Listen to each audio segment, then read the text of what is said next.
বেঙ্গল নিউজগ্রাফির তরফ থেকে আপনাকে নমস্কার। নমস্কার। দেউলিয়া হওয়ার পথে বাংলাদেশ, বাড়ছে মুদ্রাস্ফীতি, কি বলবেন?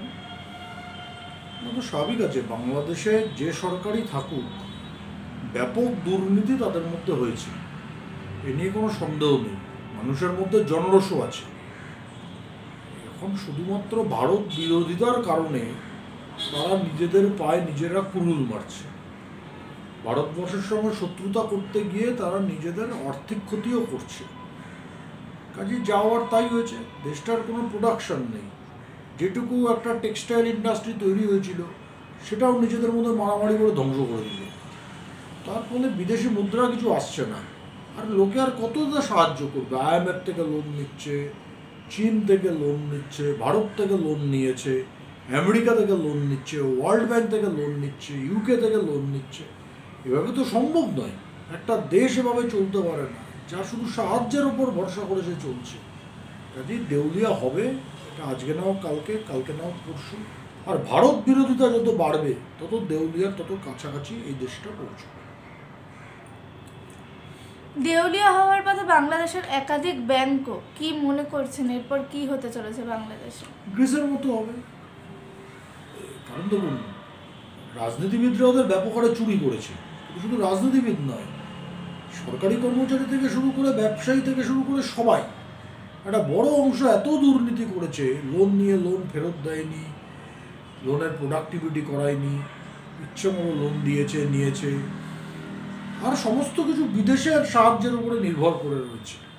কাজে যেটা হওয়ার সেটা হতেই চলেছে। যদি ডিমান্ড বেশি আর সাপ্লাই কম, এত বড় জনসংখ্যা হয়, সেই জনসংখ্যার যদি প্রোডাকশন না থাকে তাহলে একদিন না একদিন এটা হওয়ারই ছিল। আর এই নিজেদের মধ্যে গণ্ডগোল করেই তো সব শেষ করে দিল দেশটা। একটাই লক্ষ্য, যে হিন্দু তাড়াতে হবে, ভারত বিরোধিতা করতে হবে। তার বাইরে তো কোনো লক্ষ্য নেই। যদি তাই হয় তাহলে যা হওয়ার তাই হয়েছে।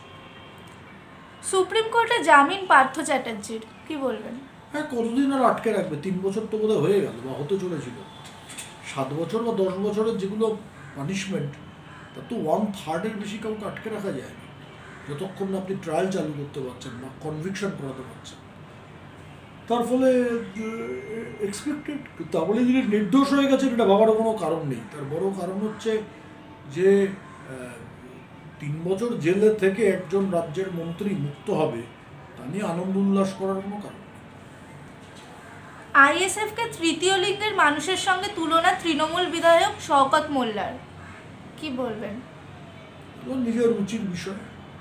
এরাই বাংলার রাজনীতি কন্ট্রোল করছে। শওকত, জাহাঙ্গীর, আরাবুল, কাইজার, এই সমস্ত লুম্পেনগুলোই, ক্রিমিনালগুলোই বাংলার রাজনীতি কন্ট্রোল করছে। তার জন্য যে ধরনের কাণ্ডজ্ঞান হওয়া উচিত তাই হচ্ছে। দুর্ভাগ্যজনক আমি বলতে পারি।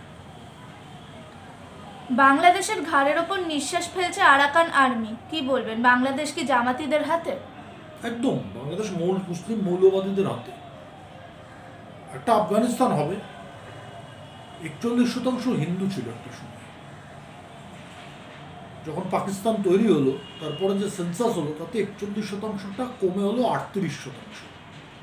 বাংলাদেশ হওয়ার পরে যে সেন্সাস হলো, তাতে সংখ্যাটা হলো 28%। আর আজকের দিনে সেটা 8%। এই গণ্ডগোলের পরে সেটা 2% পরিণত হবে। হিন্দু বিতরণ একমাত্র লক্ষ্য।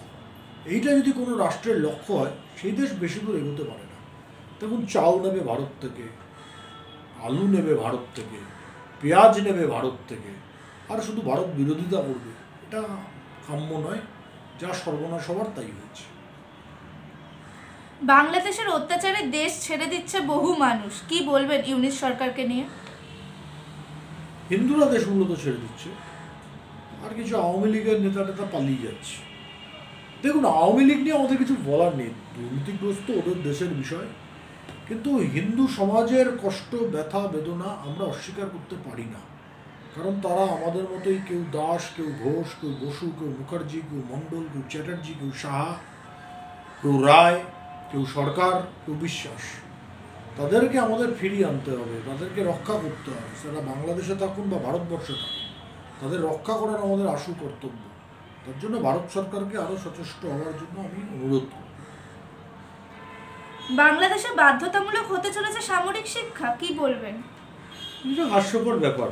ওদের দেশে সামরিক মিলিটারি ঠিকঠাক নেই, সেই মিলিটারি এখন ট্রাফিক কন্ট্রোল করছে, আর তা নিয়ে সোশ্যাল মিডিয়ায় লাফালাফি হচ্ছে, মিলিটারি ডাকাত ধরতে বেরোচ্ছে। এটা তো মিলিটারির কাজ নয়। তাহলে পুলিশ কি জন্য আছে, ট্রাফিক পুলিশ কি জন্য আছে? আমাদের প্রদেশে বা আমাদের দেশে হোমগার্ড সিভিক ভলেন্টিয়াররা ট্রাফিক কন্ট্রোল করে, ওদের দেশে মিলিটারি ট্রাফিক কন্ট্রোল করে। ফলে বোঝাই যায় যে দেশটা কোথায় গিয়ে দাঁড়িয়েছে। ওই সবাইকে সামরিক শিক্ষা মিলিটারিরই নেই, তার শিক্ষা হচ্ছে ট্রাফিক কন্ট্রোল করা।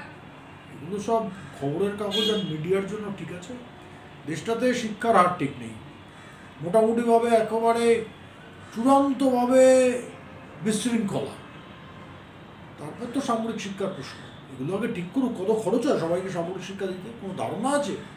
লোকে খেতে পাচ্ছে না, সবাইকে সামরিক শিক্ষা দেওয়া হবে। হাস্যকর সব কথাবার্তা। অনেক অনেক ধন্যবাদ আপনাকে আমাদের সাথে সময় দেওয়ার জন্য।